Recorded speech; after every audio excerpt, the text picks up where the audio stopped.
Vous écoutez Pause Santé, le podcast qui vous aide à rester en forme, à prendre soin de votre bien-être et de votre santé avec CCMO Mutuelle.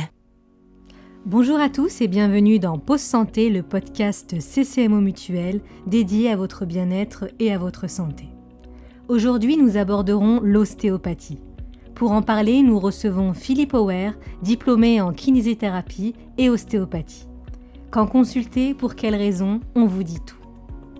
Bonjour Philippe, pour commencer, pouvez-vous nous dire qu'est-ce que l'ostéopathie ?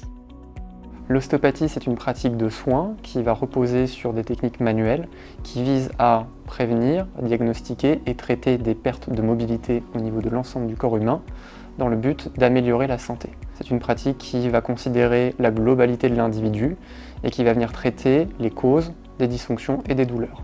L'ostéopathie est efficace pour traiter les troubles fonctionnels, comme des troubles musculo-squelettiques, mais également des altérations au niveau du système digestif, mais également de la sphère ORL.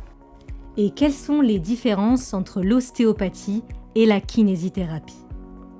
Les principales différences entre un kinésithérapeute et un ostéopathe vont résider dans la formation et dans l'approche. Le masseur kinésithérapeute est un professionnel de santé qui va agir notamment sous prescription médicale pour des actes de rééducation, par exemple si vous faites une entorse de cheville. L'ostéopathe, quant à lui, va travailler par des techniques manuelles sur l'ensemble du corps et peut agir sans prescription médicale. D'accord. L'ostéopathie peut-elle jouer un rôle dans la prévention des blessures et des douleurs chroniques ? L'ostéopathie a un rôle préventif important parce qu'il permet de diminuer des déséquilibres au niveau du corps et ainsi de limiter les blessures et le risque de chronicité de certaines pathologies. L'ostéopathie peut aussi intervenir en prévention dans les entreprises pour diminuer l'absentéisme des collaborateurs. Est-ce que cette pratique est adaptée à tous les âges ? L'ostéopathie est adaptée à tous les âges, du nourrisson à la personne âgée, et les techniques et l'approche seront donc adaptées à la condition du patient. A contrario, existe-t-il des contre-indications avant de commencer des séances avec un ostéopathe ?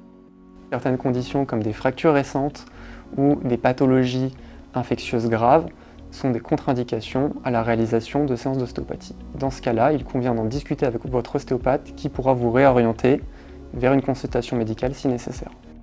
Qu'est-ce que vous entendez par une pathologie grave ?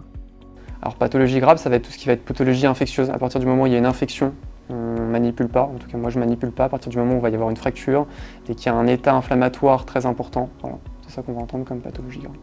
Pouvez-vous nous décrire comment se déroule une séance d'ostéopathie ? Quand vous consultez un ostéopathe, il va d'abord commencer par un interrogatoire précis pour comprendre le motif de consultation, s'ensuit ensuite un examen clinique, puis la réalisation de la séance avec des techniques manuelles. En moyenne, une consultation chez un ostéopathe va durer entre 45 minutes et 1 heure. Il est conseillé d'aller consulter un ostéopathe 1 fois ou 2 fois par an pour maintenir un état de santé durable. Quand on pense à une séance d'ostéopathie, on pense parfois au craquage des os. Est-ce que l'ostéopathie fait forcément craquer les os ? Alors non, un ostéopathe ne fait pas forcément craquer, il va adapter les techniques par rapport aux personnes qu'il est en face. Et si le craquement vous fait peur, il aura la possibilité d'adapter ces techniques avec des techniques beaucoup plus douces. Est-il nécessaire de passer par le médecin traitant pour prendre rendez-vous avec un ostéopathe ? Non, il n'y a pas besoin de prendre rendez-vous avec votre médecin traitant pour prendre rendez-vous avec un ostéopathe. Vous pouvez prendre rendez-vous directement avec lui. Avez-vous un dernier conseil à nous donner ? Écoutez votre corps, prenez le temps de consulter un ostéopathe également en prévention pour maintenir un équilibre de santé. Merci beaucoup Philippe et merci à vous de nous avoir écoutés. Prenez soin de vous au quotidien. On se retrouve très vite pour un nouvel épisode. Ce programme vous a été présenté par CCMO Mutuelle, acteur santé citoyen. N'oubliez pas, ces conseils prévention ne remplacent pas l'avis de votre médecin.